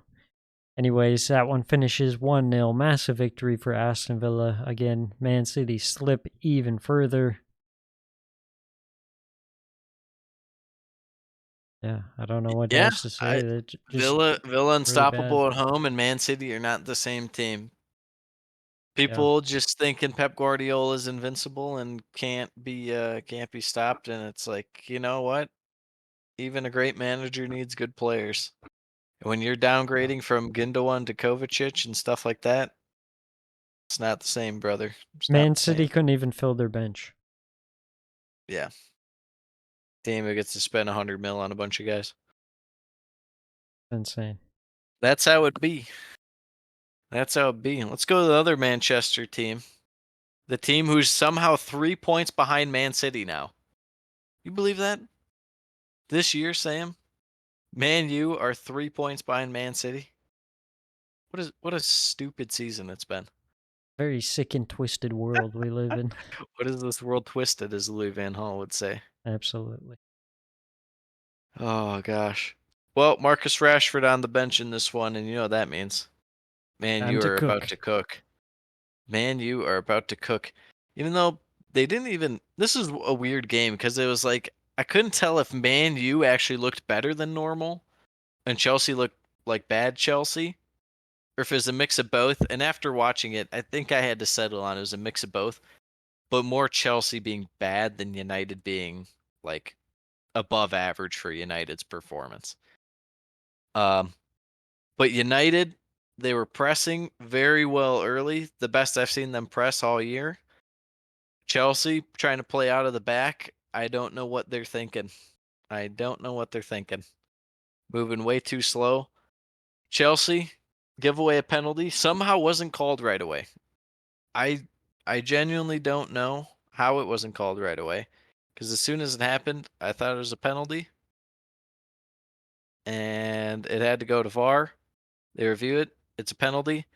Bruno steps up and has one of the most shit pens I've ever seen in my life. Bobby Sanchez saves it. After that, the onslaught began. And by the onslaught, I really just mean McTom.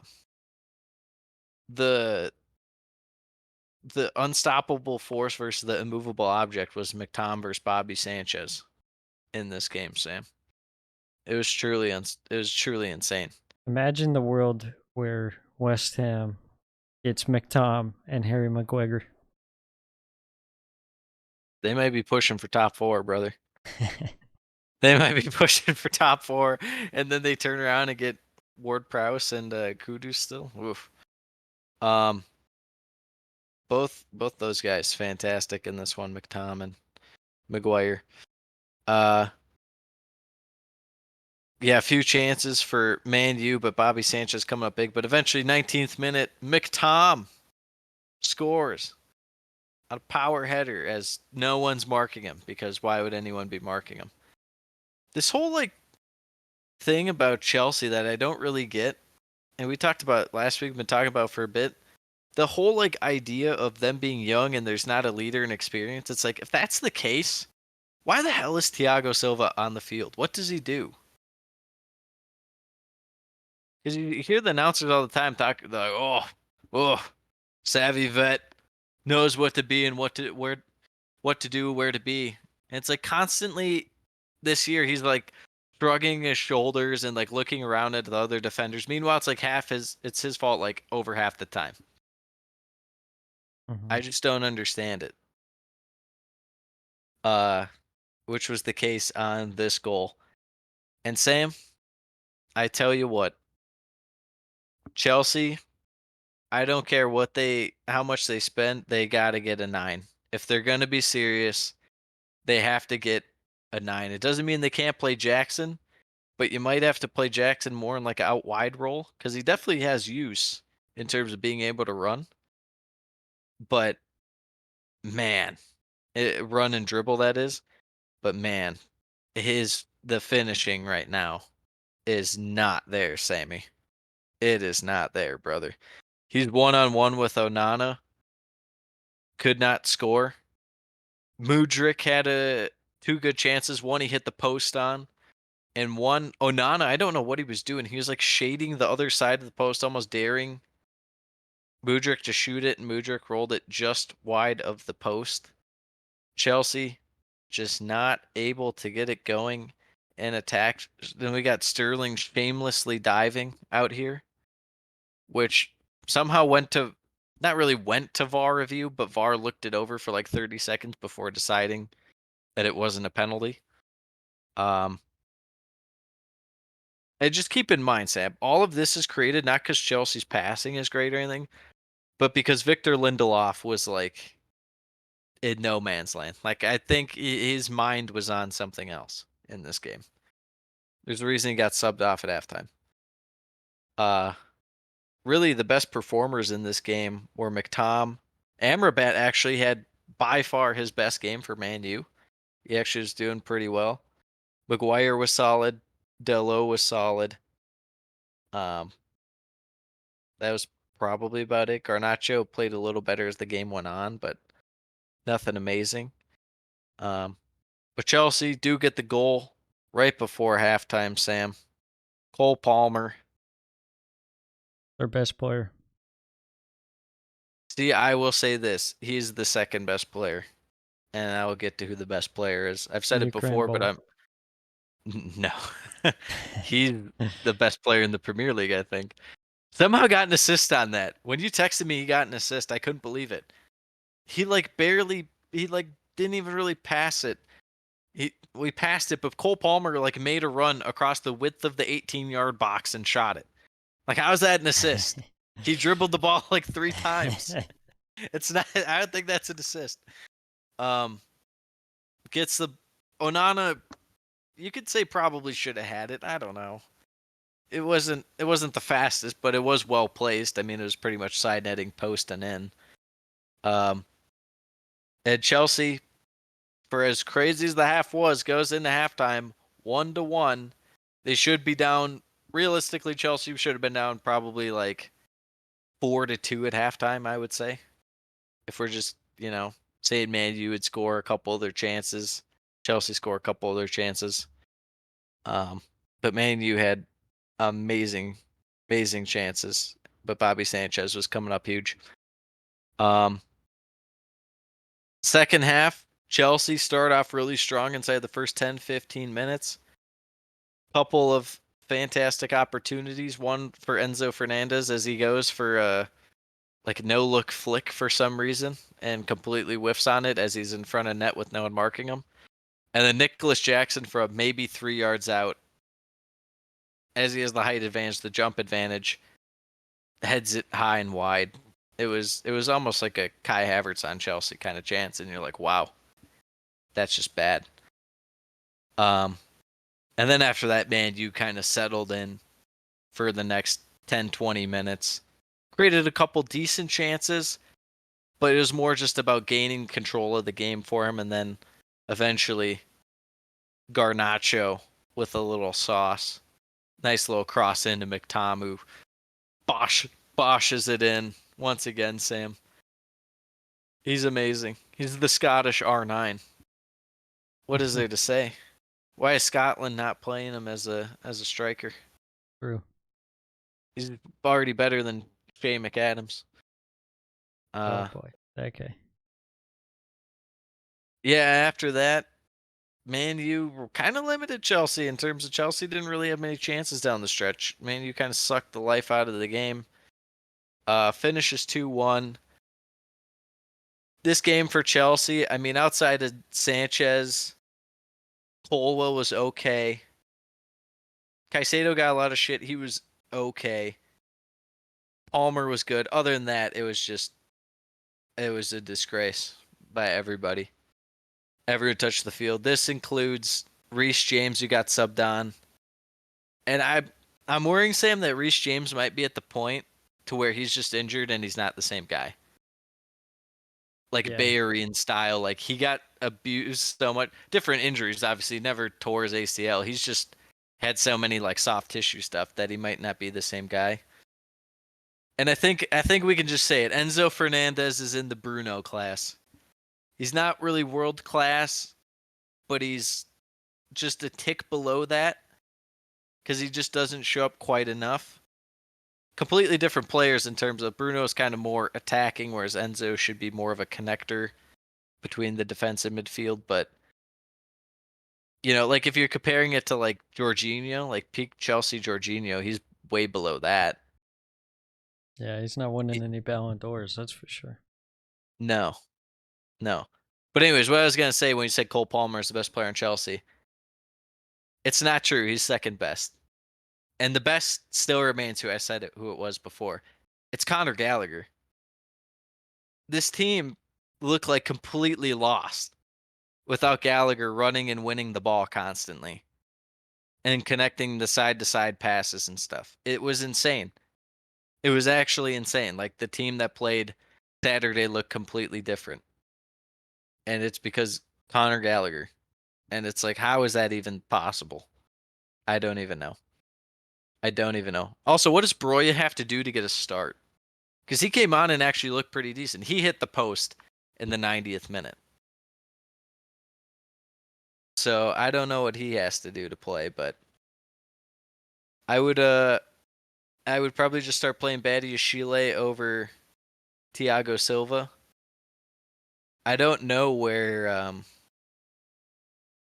what's his name? Chelsea have so many guys you can't even remember their name. Madueke? I don't know where he's at. You need a goal. Why don't you sub on him as a winger? He didn't even make the squad. It's like, what is that? Who's Alex Matos? He makes the team. So Chelsea fans are questioning Poch. I think it's just as simple as if you get a 9. It kind of reminds me of Man U, whereas like you're blaming all sorts of things. It's like if you just get a 6 that can play, it'll cover up a lot of holes. And that's kind of how it was when Casemiro first got there and was playing well. It's like, wow, this is all they really needed. Now they can kind of actually play well. If Chelsea just had Ivan Toney or, Osimhen, I don't know what to tell you. I think it just covers up a lot of holes. Because I feel like Chelsea gets a shit ton of chances inside like 25 minutes. And if you don't convert it, then the other team scores. And then it's like, yeah, then you can't break down a low block, because you play too slow. But Chelsea create plenty of chances before that. So I don't think it's fully on Poch. With that said, Poch keeps putting a couple guys in the lineups I don't like, so it's a mixed bag for Chelsea. Indeed. All right. Move on. Everton. Continue to be the club of the future, huh? Sam, they dominated this game. I don't know what to tell you. I couldn't believe it. I couldn't believe it. Calvert-Lewin had like 3 chances in the first half. It was truly incredible. Yeah, he had that one from like 6 yards out. Yeah, he had a few good chances, and he did not score them. Took a while. Newcastle really didn't get into it until like the later portions of the first half, and even then, it wasn't like they created many chances. It was definitely Everton who were killing it. Yeah, I mean, Calvert-Lewin had 2 or 3 like early to middle portion of the first half, but that one you're talking about was like right before halftime, and he just skied it from like the 6-yard box. It was Darweezy Habibi-esque, where it's like, wow. But just sloppy play from Newcastle in the second half, Sam. They really couldn't get anything going in attack. Part of it was just Everton's good shape and formation in defense, but not really much cutting edge to Newcastle in the first half. And then obviously goes in halftime 0-0. Second half, same exact thing, you know?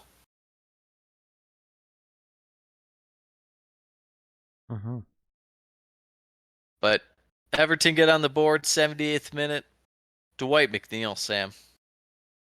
Just turns over Trippier, who is caught. He pretty much pulled the Thiago Silva. Walks right in, slots it far post, just how you like it. And then Almiron had a pretty decent chance right after that he headed high and over. And then Pickford was doing his classic little time waste that Sam loves. Sam loves when Pickford does that. Pickford actually does it just for Sam. When he does like the dramatic tip overs and motions to the crowd and stuff. I think Newcastle deserve it, in all honesty. Yeah, but he does it for you. That's what's crazy. He knows that you're a Sunderland lad through and through. Exactly. So he does it for you. Doucouré adds a second on the counterattack. Trippier, literally the exact same sequence, just like completely like brain fart moment by him. I don't know what he was doing. And then speaking of brain fart moment, Everton just trying to like clear the ball around and they're just passing a little bit. And then Nathan Patterson like looks up and Beto's like on and no one's near him. And he just plays a through ball to him and he's clear on net. Walks in, slots it around Dubravka, who's in because Pope got hurt in the United game. Yeah. At 3-0, I mean, what is there to say? 3-0, Sam. Speechless. It was pretty incredible performance by Everton. I saw if Everton didn't have the -10 deduction, They'd they'd be be ahead ahead of of Chelsea. Yeah, and they should be. They look good. That means they're ahead of Chelsea, Brentford, Fulham, Wolves, Palace. Like, yeah, 100%. Sean 100%. Dyche is at the They'd be right wheel. up there with West Ham. They're killing it. They are And killing it. I have a good feeling that that might get overturned at some point late in the year. I could see it. Hmm. Just so they move Interesting. ahead of Chelsea. Interesting. All right, last game of match week 15. This one, Spurs versus West Ham, pretty much encapsulates Tottenham at the moment. Tottenham go ahead early 1-0. Strong header from Christian Romero from the corner puts Spurs ahead. Spurs dominating possession. And then, they had some more chances. Fabianski made some good saves, had some good punches. Spurs not capitalizing on their chances to go ahead, put it 2-0. Paqueta had a rare opportunity for West Ham, as West Ham had no possession. They had 15% possession in the first half, but Paqueta had a chance before halftime from 6 yards out. Completely missed the goal with the header. And then at the other end, Kurt Zuma nearly own goaled it. Hit off the post. That was Or the cat kicker. That's what he does. The cat kicker. Yeah, he just imagine that was a cat. He's like, shit out.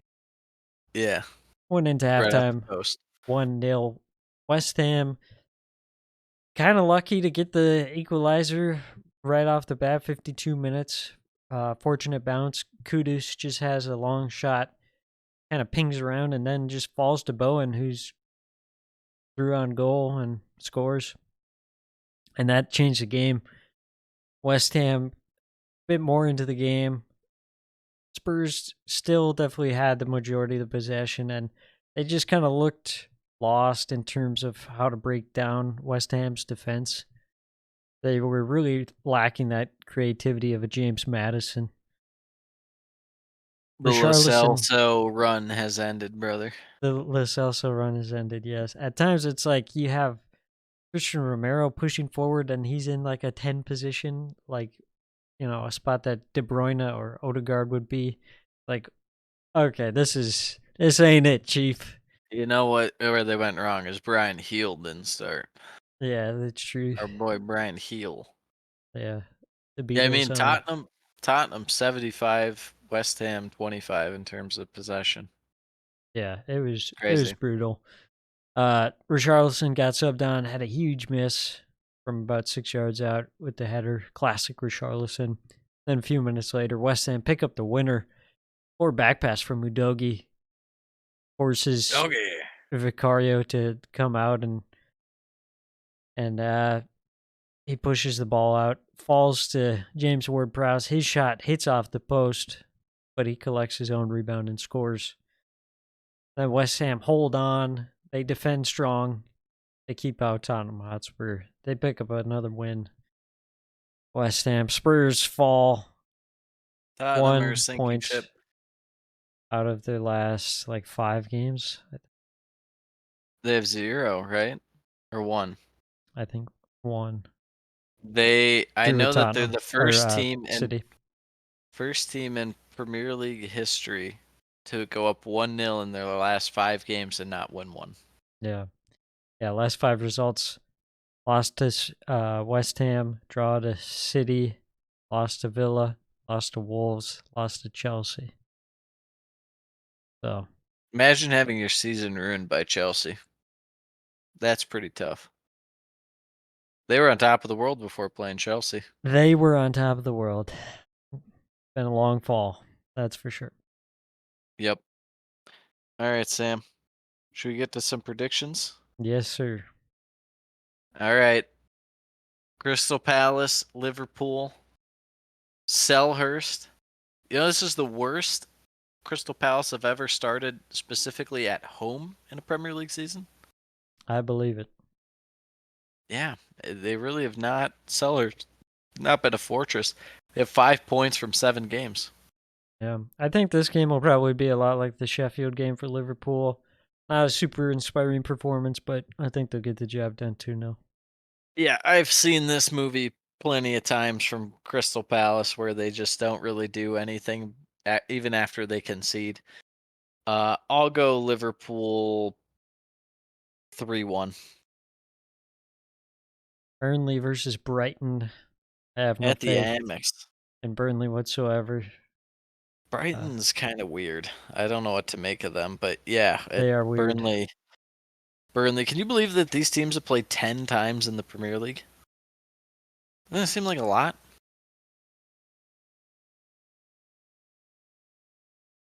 I mean, Burnley was only really twice a down season. last year. Yeah, Burnley was only really down last year, but so I guess it's five seasons worth before this. 2 wins for Brighton, 5 draws, and 3 wins for Burnley. I really am interested in seeing how Brighton line up every game. That's really all I have to look forward to for their games. Just to see what's different, because they have a lot of options. Burnley, I just don't really have faith. We'll see if Koleosho's back. I'm going to go Brighton with a comfortable 3-0 victory. I'm going to say Brighton 2-1, just because they like to make things interesting. Man, you Bournemouth. 2 of the hottest teams in the league, Sammy. Hot teams, United, Bournemouth. Knowing how teams just collapse against United for whatever reason, Bournemouth will just look stupid in this game. Yeah, I feel like you want to favor United, but I've kind of been favoring the opposition against Bournemouth, and they keep getting results. Yeah, I have faith, even though Bournemouth's attack has been pretty decent as of late. And United were very, very leaky against Chelsea, mainly Lindelof, but I'll go United 2-1. I'm going to say United 1-0, typical fashion. Sheffield, Brentford. This one Sheffield wins. I was going to say this sounds like maybe a 0-0. Could see it. Could easily see it. You know, No Brentford don't Mbeumo. have that much going for them. I'll go Brentford 1-0, but it's not nothing I'm feeling too spectacular about. You know how I Yeah. roll? I think they'll get it. I'll say 2-0. Maybe like a Ben Mee goal or something. I don't know. Out of nowhere. Wolves, Nottingham Forest. Steve Cooper's job on the line. Midlands action here. Who's played for both these teams? Someone's got to played for both these teams. Willie Bully? It's the Willie Bully Derby. Willie Bully Derby, let's go. Morgan This Gibbs is White. you can't ever buy into Wolves too much, because then that's when they really let you down. Yeah, that's Just true. like the game against Sheffield. But So it's like, can you? I don't think you can You predict the definitely result can't. for Forest at this point. No. To their At best, past it's like a couple 1-1 performances. draw. I'm gonna say 1-0 Wolves. Yeah, I like 1. Villa, Arsenal, at Villa Park. This is the true test for Arsenal, because Villa are just too amazing. Yeah, especially at home. I think you I gotta saw favor Villa. I saw a tweet from a Birmingham City, like some like fan account thing. And there's a picture of Stevie G holding the Villa kit as manager, and he's like, he was supposed to be the one or something like that. Like, he pretty much being like, where did it go wrong that Villa became so good?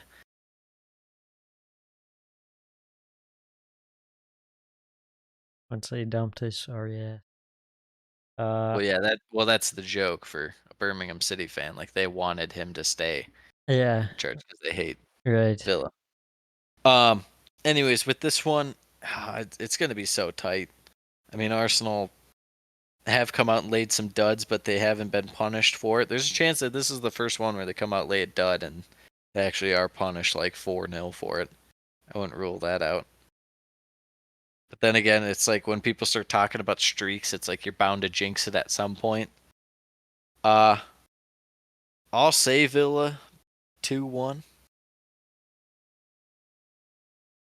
But I'm the gonna main say thing, what are you looking for in this one? Because these are two stout midfields I'm going gonna at say each other. 2-0. I think Arsenal's defense has just been too shaky lately, and now you have either Kivior, who looked a little shaky. Hasn't played a whole lot this season.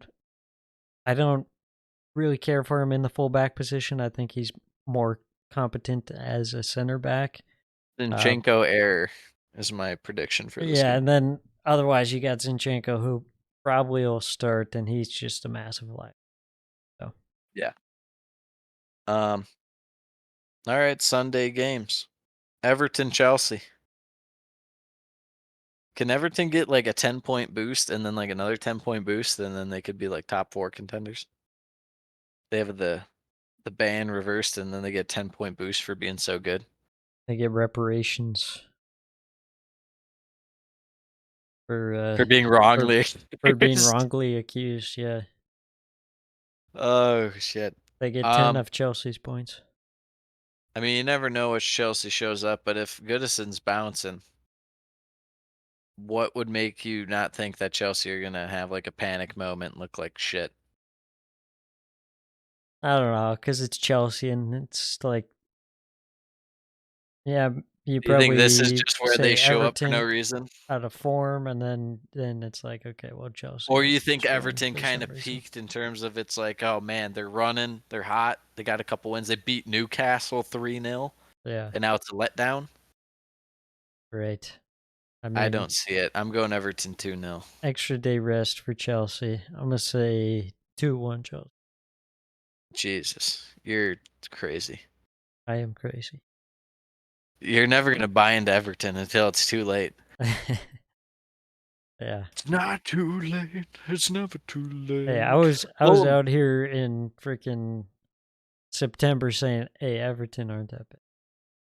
Fulham West Ham.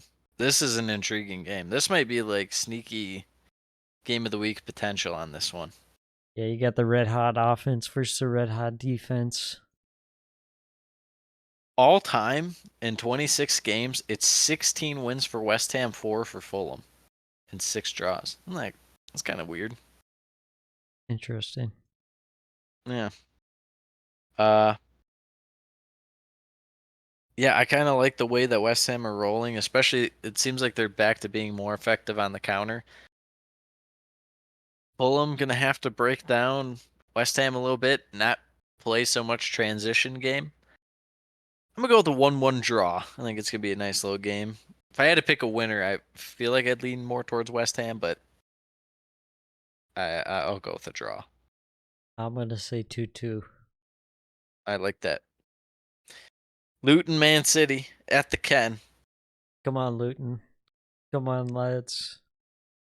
Hold strong. I just hope they didn't peak. Yeah, they might have. But Ross Barkley is here to cook. That's right. He is here to cook. I feel like this would probably be one where City doesn't play very well, has like 80% possession, and then Holland scores a brace. Gets a penalty. They start diving. Bernardo Silva diving. Bernardo Silva diving. Yeah, it's What's not the a bad over under shout. on minutes on that happening? 25 over under. Yeah, exactly. I'll go Man City 2-1. 2-1. Give a Luton a goal. Let's go. What did you say? 1-0 or 2-0? I said 2-0. 2-0. Tottenham, Newcastle. Tottenham are being humbled right now, and Newcastle just got humbled in one game. They got humbled, yeah. Yeah, I still feel much better about Newcastle. That's for sure. 100%.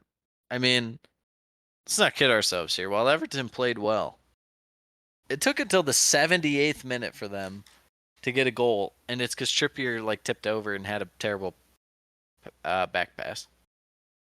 Yeah. So, as much as they did get 3-0'd, you know, I don't know. I think It's a little fraudulent. they'll pull the reverse and they'll 3-0 Tottenham. I think 3-0 on Tottenham. I don't think so. I forgot to mention, but Dubravka was in for Tottenham today, and he didn't have his hair slicked back. He had it like straight down, like Jason Steele / Lloyd Christmas mode, and he looked just like a goof. That's probably why they lost. Yeah, you said he was If you're in for gonna go Tottenham, with you mean Newcastle. yeah. I will say 3-2 Newcastle. 3-2. All right, there you have it. Got Our any predictions. predictions, brother? I think Sterling is going to score against Everton. Unbelievable. What are you gonna do when Unbelievable. Chelsea lose and they drop to like 13th? I mean, you'll be happy, but what are you gonna do? Your predictions are what you value most on this podcast. I just stand back If you and could go 100% predictions or have Arsenal win the league, you would take 100% predictions and never be wrong. I know you. yeah, so vain. Yep, absolutely. All right. Well, that about wraps it up. Another episode in the books. Back again next week for more action. Keep perusing, you perusers. Keep perusing. Down, Man City. Come on, you Hatters. Adios, mis amigos. Bye.